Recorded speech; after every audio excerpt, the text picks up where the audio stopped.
शास्त्रों की परंपरा है वो मैं आपसे कहूंगा, और आपके साथ ऐसा क्यों होता है इसका भी कारण बताऊंगा। एक स्त्री अपने पति से इतना दुख क्यों पाती है, या पुरुष अपनी स्त्री से, केवल स्त्रियां नहीं मैया, कई पुरुष भी प्रताड़ित हैं स्त्रियों से। कई स्त्रियां मारती हैं पतियों को और कई पति मारते हैं। मतलब दोनों तरफ की बातें आज हम आपसे कहेंगे कि पत्नी पीटती है तो पति क्यों पिट रहा है, तो पति पीटता है तो पत्नी क्यों पिट रही है, इसका जवाब आज हम देंगे। बहुत सावधान होकर के सुने। और आज जो हम कहेंगे वो यदि आप पति पत्नी फॉलो कर लेंगे, चरितार्थ कर लेंगे, तो मैं विश्वास दिलाऊंगा, मैं आपको वचन दे सकता हूं कि आप यदि मेरी बातों पर यकीन करके उस पर अमल कर लेंगे तो कभी आप पति पत्नी के झगड़े की स्थिति उत्पन्न नहीं होगी। धन्यवाद गुरुदेव अनिरुद्धाचार्य महाराज को। तो भक्तों, दोस्तों, माता और बहनों, अभी आप लोगों ने सुने कि पति जो है किसी भी सूरत में आप उसका त्याग नहीं कर सकती हैं, चाहे वो नंगड़ा हो, बहरा हो, अंधा हो, काना हो, देखने में क्यों नहीं अच्छा हो, वो जैसा भी हो वो आपका पति है। अब आप कहेंगे कि वो मेरा पति ही हम क्यों माने, तो ये भी वीडियो के अंत में सुनेंगे। और आज की वीडियो में माता बहनों के साथ साथ युवक युवतियों के लिए भी है, जो युवतियों को बाबा ने यानी बागेश्वर बाबा के साथ साथ हमारे अनिरुद्धाचार्य महाराज दोनों का एक मत है कि युवती को सनातन धर्म के अनुसार पुराना युग से यानी अगला युग से ही स्वतंत्रता मिली हुई है अपना पति चुनने का, अपना साथी चुनने का। जी हाँ दोस्तों, ये एक नई बात नहीं है कि आज ये अधिकार दिया जा रहा है, इसका भी उदाहरण देते हुए गुरुदेव अनिरुद्धाचार्य बताए हैं। आज उस युवक युवती के लिए बहुत ही इंफॉर्मेटिव यूजफुल वीडियो है। और साथ ही मैं ये बताना चाहूँगा कि आज वो बूढ़ी माताओं के लिए भी है, जो एक बूढ़ी माता आके गुरुदेव अनिरुद्धाचार्य को कहती है कि हमारा पति बेकार है, नालायक है, आज भी बूढ़ा होने के बाद भी नहीं सुधरता है, तो बड़ी अच्छे ढंग से गुरुदेव अनिरुद्धाचार्य जी ने उस माता जी को समझाते और ऐसे समझाते हैं कि वो माता जी समझ भी जाती है। तो आज माता बहनों के साथ, युवक युवतियों के साथ साथ आज परिवार के तमाम सदस्यों के लिए एक वीडियो है। इसमें पति पत्नी अगर मिलकर आज का वीडियो देखे सुने तो हमें लगता है कि कभी लड़ाई नहीं होगी। तो कि नारी को कभी भी अपने पति को नहीं छोड़ना चाहिए, ये बात हम नहीं कह रहे हैं, ये बात स्वयं भगवान श्री कृष्ण कह रहे हैं। स्त्री को कभी भी अपने पति का त्याग नहीं करना चाहिए, है ना मैया? मैया, ओ मेरी माँ, ध्यान दे दो मैया। स्त्रियों को कभी भी अपने पति का त्याग नहीं करना चाहिए। अब आप कहो महाराज जी हम तो नहीं किए पर वो हमारा त्याग कर दें तो हम क्या करें? पति ही स्त्री का त्याग कर दे। बहुत सारे पुरुष ऐसे होते हैं जो अपनी पत्नी को छोड़कर किसी और स्त्री के साथ रहने लग जाते हैं, तलाक देकर दूसरी स्त्री से विवाह कर लेते हैं। ऐसी स्त्रियों से फिर पतियों को भी कहेंगे स्त्री का धर्म है पति की सेवा, एक ही धर्म एक व्रत नेमा, काय वचन मम पति पद प्रेमा। पति कैसा भी हो, अंधा हो, लंगड़ा हो, ये बात हम नहीं कह रहे, रामचरितमानस में लिखा है, अंध बहिर क्रोधी अति दीना, है ना? ऐसा हो पति कर किए अपमाना, नारी पाव जमकुर दुख नाना। पति कैसा भी हो, अंधा हो, लंगड़ा हो, बहरा हो, काना हो, गरीब हो, कैसा भी हो, स्त्री कभी भी अपने पति का त्याग ना करे। मैया जी अब रिश्ते बन गए हैं तो उन्हें निभाओ। और हम तो ये कहेंगे कि पति कितना भी दुष्ट हो, पति कितना भी गाली देने वाला हो, कितना भी मारने वाला हो, कोई बात नहीं, आप ये समझ के चला करो कि आपको ऐसा पति इसलिए मिला है क्योंकि किसी जन्म का पाप आपके सामने आ गया।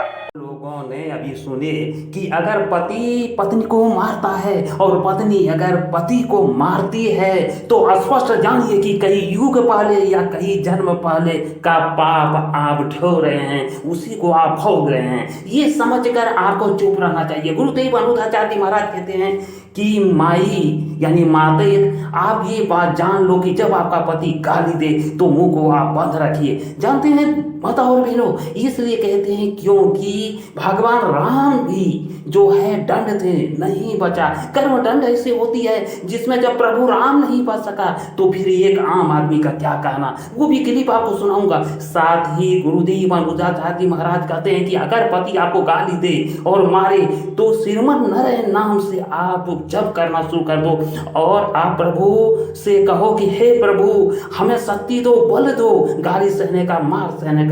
और फिर भी आप सिर्फ भगवान का नाम लेते रहो और उसका शरण में चले जाओ, उसी को पकड़ लो, क्योंकि एक दिन पति को तो इस संसार से जाना है, ये गारंटी है, वो जाएगा तो फिर आप किसके सहारे रहोगे। इसलिए भगवान का शरण में चली जाओ और यही गुरुदेव अनुजाचार्य जी का कहना है और भगवान के शरण में जाने की अनुमति देते हैं। तो वीडियो में बने। बच्चे बड़े बड़े हो गए, बच्चों का विवाह हो गया, अभी तक नहीं सुधरता बुढ़ा।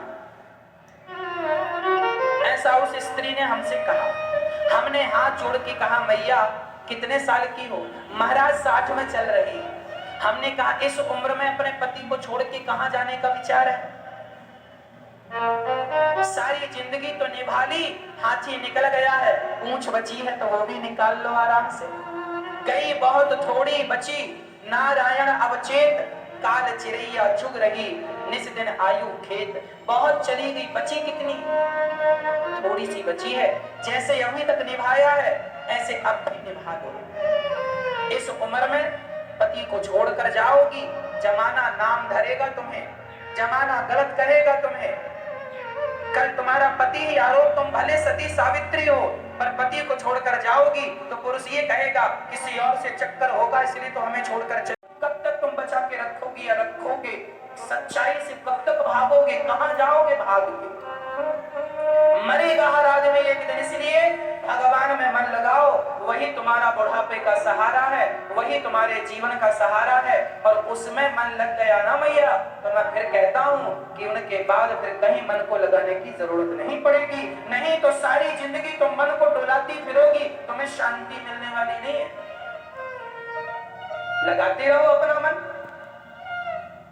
मन की इच्छाएं किसी की पूरी हुई कि तुम्हारी हो जाएंगी। इसलिए अभी से मन भगवान में लगाओ और ये मान के चलो कि ये दुनिया के लोग एक दिन चले जाएंगे, या तो पहले पत्नी जाएगी या तो पहले पति, तीसरा कोई ऑप्शन नहीं, या फिर दोनों साथ में जाओ। क्यों? स्वीकार करो तुम्हारा पति गलत है, दुष्ट है, तुम्हारे पापों का दंड मिल रहा है। न देना दोष किस्मत को, विपत्ति तो सब पे आती है। हर आदमी अपने पापों का दंड भोगने आया है, तुम भी भोग रही हो या भोग रहे हो। किस पर दोष दोगे? राम जी के वनवास जाने का कारण कौन है बताओ मुझे। राम जी जिनकी मर्जी के बिना पत्ता ना हिले, क्या उन्हें माता कैकेयी या माता मंथरा उन्हें वनवास भेजेगी? क्योंकि राम जी वनवास इसलिए गए क्योंकि राम जी के वनवास इसलिए हुआ, राम जी को भी अपने कर्मों का दंड भोगना था। क्या कर्म दंड थे? हाँ, राम जी को पिछले जन्म में नारद जी ने श्राप दिया था। ये बात रामचरितमानस में लिखी है। एक बार नारद जी का मन हुआ कि मैं विवाह करूं विश्व मोहिनी से, तब भगवान वहां गए और विश्व मोहिनी ने भगवान के गले पे माला पहना दिया। नारद जी ने कहा था अपना रूप हमें दे दो, तो भगवान ने नारद जी को बंदर बना दिया था। जैसे मैं स्त्री के वियोग में तड़प रहा हूँ, आपको भी स्त्री के वियोग में तड़पना पड़ेगा। जैसे मुझे बंदर बनाया, आपको भी बंदरों का सहयोग लेना पड़ेगा। वो श्राप दिया था नारद जी ने पिछले जन्म में, पिछले युग में, तो उस पाप का, उस श्राप का परिणाम राम जी को भी भोगना पड़ा, भगवान को भी वनवास जाना पड़ा। जबकि भगवान चाहते तो श्राप को मिटा सकते थे, टाल सकते थे। वो भगवान है, सर्व सामर्थ्य, कर तुम अकर तुम अन्यथा कर तुम सर्व सामर्थ्य, वो भगवान है, सब कर सकते। लेकिन नहीं, विपत्ति भगवान पर भी आई, कर्मों का दंड उन्हें भी भोगना पड़ा, तो तुम और हम इंसानों को नहीं भोगना पड़ेगा? इसलिए किसी को दोष नहीं, पति जैसा है गालियां देता है, चुप रहा करो। किसी को दोष नहीं, पति जैसा है गालियां देता है, चुप रहा करो। जब पति गालियां दे तो भगवान का स्मरण किया करो, श्रीमन नारायण श्रीमन नारायण, हे नारायण मेरी रक्षा करो, हे नारायण मेरी रक्षा करो। कोई आपका अपमान करे, पति अपमान कर रहा है, गालियां दे रहा है, तुरंत भगवान का स्मरण मन से करने लग जाओ, हे प्रभु मेरी रक्षा करो, मुझे इतनी शक्ति दो कि मैं ये गालियां सहन कर सकूं, मुझे इतनी शक्ति दो प्रभु मैं ये अपमान सहन कर सकूं। मेरी माँ मेरी बहन सहन करना पड़ता है, करना पड़ता है, नहीं करोगे तो फिर ऑप्शन बताओ।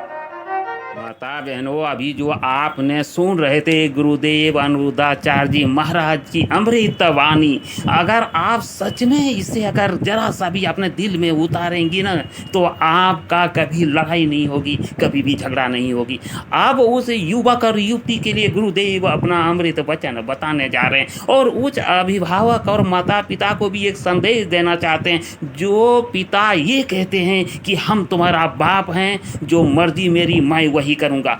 देखिए दोस्तों, एक युग का है, कई युग पहले से लेके अगला युग यानी त्रेता युग, द्वापर युग, हर युग का बताते हैं गुरुदेव अनिरुद्धाचार्य उदाहरण देकर, जहाँ पर कि पुत्री को पूरे छोट पिता के द्वारा दी गई है अपने साथी चुनने का, अपना पति चुनने का। लेकिन आज इस कलयुग में कहता है कि मैं तुम्हारा बाप हूँ, मैं जो करूँगा वही होगी, यानी जो मैं जहाँ शादी करना चाहूँगा वही होगी। तो देखिए ये गार्जियन और अभिभावक को कदापि नहीं करना चाहिए। यहाँ पे आप अभी सुनने को मिलेगा, इसलिए अपने पुत्री को छोड़ दीजिए और उससे राय लीजिए, जरूर उससे राय लीजिए। आज इसी पर ये क्लिप है और आप अभिभावक के साथ साथ मेहता बहनों के साथ उस युवती के लिए और युवक के लिए भी है जो ये संदेश देते हैं गुरुदेव अनिरुद्धाचार्य कि आप पहले जांचो फरको, अन्यथा आप बाद में रोते हैं कि हमने गलत शादी कर लिए। दोस्तों वर्ण का भी बात बताए हैं कि किस वर्ण में कैसे शादी करनी चाहिए, अन्यथा परिणाम क्या होता है। तो देखिए आप रोइए मत, इसके लिए पहले से ठोक ठाक लीजिए, तोड़ लीजिए, हर तरह से जो जांच करना है कर लीजिए। तो चलिए क्लिप की तरफ, और इस वीडियो क्लिप को आप ध्यान निभाने की बात है, इसलिए जो हिंदी है वह रिश्ता तोड़ने की बात नहीं करती। इंग्लिश उर्दू में एक शब्द है, एक वाक्य है जिसे तलाक कहते हैं। उर्दू में क्या कहते हैं रिश्ता तोड़ने को? तलाक। इंग्लिश में डिवोर्स कहते हैं। डिवोर्स दे दिया मतलब रिश्ता खत्म, तलाक दे दिया मतलब रिश्ता खत्म। हिंदी में एक भी ऐसा शब्द बताओ जिस शब्द को कहकर रिश्ता तोड़ दिया जाए, कहो हिंदी में कौन सा शब्द है? देती वो जोड़ना तो सिखाती है, तोड़ना नहीं सिखाती।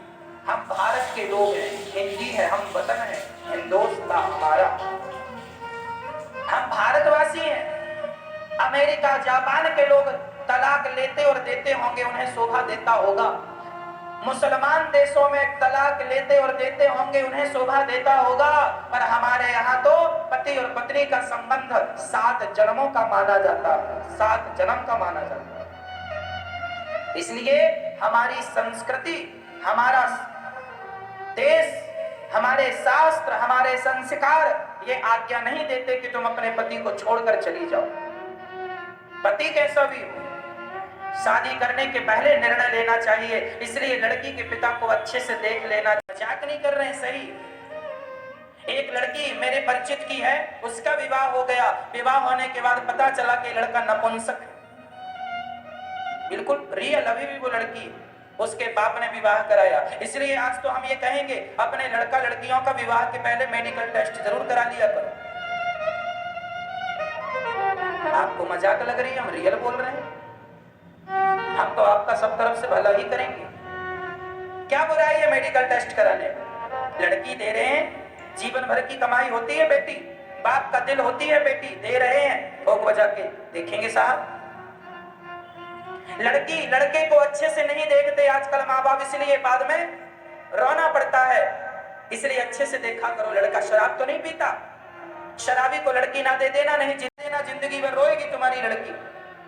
अकर्मण्य को ना दे देना अपनी लड़की, अकर्मण्य बैठा है, कोई काम नहीं करता, टीवी देखता दिन भर, क्रिकेट, ऐसे से बिल्कुल ना करना, ये किसी काम का नहीं, निकम्मा है। ऐसे को लड़की ना देना। लड़की देने के पहले ठोक बजा के, अरे 50 रुपए का घड़ा खरीदते हो, ठोकते हो कि नहीं? टूटा तो नहीं है, फूटा तो नहीं है, कच्चा तो नहीं है, हाँ या ना? 100 रुपए का घड़ा खरीदते हो मैया, ठोकते हो कि नहीं? 100 रुपए की चीज को ठोक बजा के ले रहे हो, दे रहे हो, तो लड़की दे रहे हो साहब, ठोक बजा के तो देखना पड़ेगा। इसलिए लड़कों को खूब चेक किया करो। हम तो कहते हैं ठोक बजा के तो देखना पड़ेगा। इसलिए लड़कों को खूब चेक किया करो। हम तो कहते हैं गुप्तचर लगाओ, पहले 2-4-10 हजार लगे तो लगे, गुप्तचर लगाओ। कहां जाता है, कहां आता है, कैसी दोस्ती है, कैसी। पहले के जमाने में ऐसा होता था, पहले नाऊ और पंडित जाके लड़के को देखते थे। नाऊ जानते हो, सेविंग करने वाले भाई साहब को नाई कहते हैं। नाई और पंडित ये दोनों जाते थे और लड़की और लड़का, लड़के और लड़की को देखते थे 15 दिन आम पब्लिक बन करके। कहाँ जाता है, कहाँ से आता है, किससे बैठता है, किससे मिलता है, किससे दोस्ती है, किससे यारी है, कैसी बातें करता है, कैसा स्वभाव है। लड़की का बाप गया तो लड़का तो बिल्कुल अच्छा बना बैठ जाएगा। हम तो सब देखा जाता जो तुम देख के कर लेती हो शादी। और घरों में जाके लड़के नहीं देखे जाते, जरा बाजार में जाके देखो तुम ये लड़का कैसा। लड़के बाजार में दिखते हैं जब वहां सिगरेट एक हाथ में होती है, शराब चाय का प्याला दूसरे हाथ में होता है, तब पता चलता है ये कैसा लड़का। आजकल के माँ बाप को ज्ञान ही नहीं है, लड़की की जिंदगी बर्बाद कर देते हैं। कितने बाप ऐसे हैं जिन बापों की गलती की सजा लड़की भोग रही। गलत आदमी से विवाह कर दिया, मना कर रही थी हमें नहीं करना, नहीं करना, नहीं करना, माना नहीं, जिद पे आ गया। बाप हूं मैं, जो कहूंगा करे करना पड़ेगा। तो तुम बाप हो तो जान ले लो अपनी बेटी की। अरे एक बार बेटी की भी तो मर्जी जान लो, क्या उसके मन में है, उसको भी तो अपना पक्ष रखने का अधिकार है या नहीं। इसलिए हमारे भारत में स्वयंवर होता था। कुछ है, हाँ लड़की आगे बढ़ गई, इनके पास इतना है, ये फलानी जगह के राजा है, लड़की आगे बढ़ गई। बंदी जन बता रहे हैं ये इनका नाम फलाना है, ये इतने इतने बड़े योद्धा है, 10 राजाओं को पराजित किया है, इतना बड़ा बल है। अच्छा रानी, लड़की फिर आगे बढ़ गई, जो पसंद आएगा उसके ऊपर माला डाले। और आजकल का बाप इतना एटीट्यूड कि अपनी लड़की से नहीं पूछता कि बेटी ये लड़का तुम्हारे लिए पसंद किया है, पसंद है। लड़की की राय माता सीता का जब विवाह हुआ तो शर्त रखी गई थी ना, जो धनुष को तोड़ेगा वह सीता माता का पति होगा। द्रौपदी के पिता ने शर्त रखी थी, मछली ऊपर घूम रही है, धनुष बाण नीचे रखे हैं, नीचे देखकर ऊपर मछली की आंख पर साधना है निशाना, जो साधेगा वह द्रौपदी का पति बनेगा। दानवीर कर्ण ने उठकर धनुष पर डोरी चढ़ा दी और कर्ण भी निशाना साधने के लिए बढ़े, तब द्रौपदी ने रोक दिया, खबरदार कर्ण, तुम यदि मछली की आंख पर निशाना लगा भी दोगे तो मैं तुमसे विवाह नहीं करूंगी। महाभारत में लिखा है, पढ़ लेना। द्रौपदी को विवाह करने की स्वतंत्रता थी। तो किसी लड़के को लेके भाग जाओ, ये इसका अर्थ बिल्कुल नहीं है।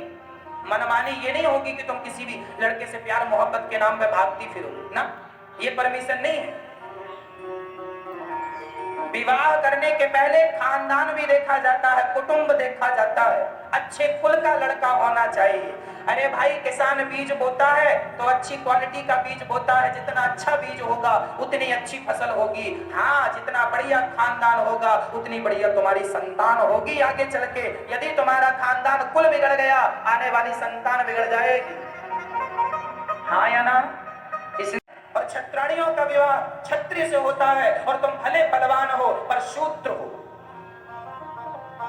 द्रौपदी ने कहा था, इसका अर्थ ये हुआ कि ब्राह्मणों को ब्राह्मण बेटी से विवाह करना चाहिए, लड़का ब्राह्मण हो लड़की ब्राह्मण हो। क्षत्रियों का विवाह क्षत्रियों से होना चाहिए, लड़का क्षत्रिय लड़की क्षत्रिय। वैश्यों का विवाह वैश्यों से होना चाहिए, लड़का वैश्य लड़की वैश्य। शूद्रों का विवाह शूद्रों से होना चाहिए, लड़की शूद्र लड़का शूद्र। हम मर्यादाओं में रहें, यदि हम यहाँ का वहां कर लेंगे तो तुम्हारी नस्ल बिगड़ जाएगी, है ना मैया।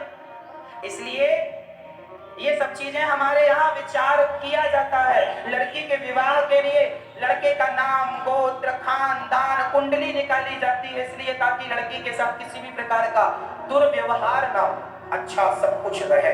लड़की के माँ बाप चिंता करते हैं, बाद में फिर कोई भले किस्मत में अब दुख है तो तुम कितना भी देख सुन लो साहब वो तो मिलता है, लेकिन फिर भी जानकर तो कोई मक्खी नहीं निकलता ना।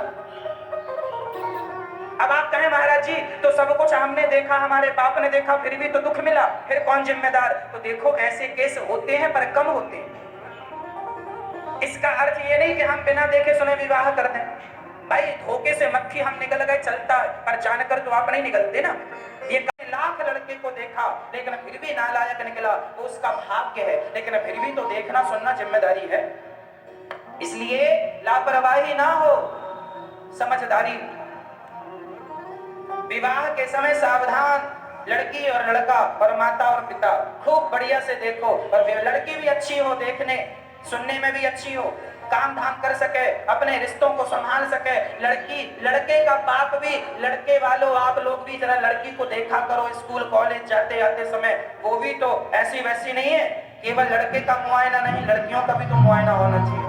अच्छे से देख सुन लो, बातचीत कर लो, लड़का लड़की एक दूसरे से प्रसन्न है तो विवाह कर लो। जबरदस्ती नहीं कि तुम्हें इसी लड़के से करना होगा ना। दोस्तों माता और बहनों, सच में लड़की को भी आप चेक कीजिए 15 दिन, जैसे पूर्व में क्या जाता था, पुराना समय क्या जाता था। हाँ देखिए कॉलेज जाती है, क्या करती है, कहाँ पर बात करती है, दोस्त कैसा है, जानना चाहिए। और हम तो इस छोटी सी नन्ही बच्ची के लिए जरूर वैसा करूँगा, और आप कैसा करेंगे प्यारा सा कॉमेंट करके जरूर लिखिएगा दोस्तों। और इसी के साथ बढ़िया सा अगला वीडियो में मिलूंगा, तब तक के लिए आप लोग से विदा लेना चाहूँगा। जय हिंद, जय भारत, जय सीताराम।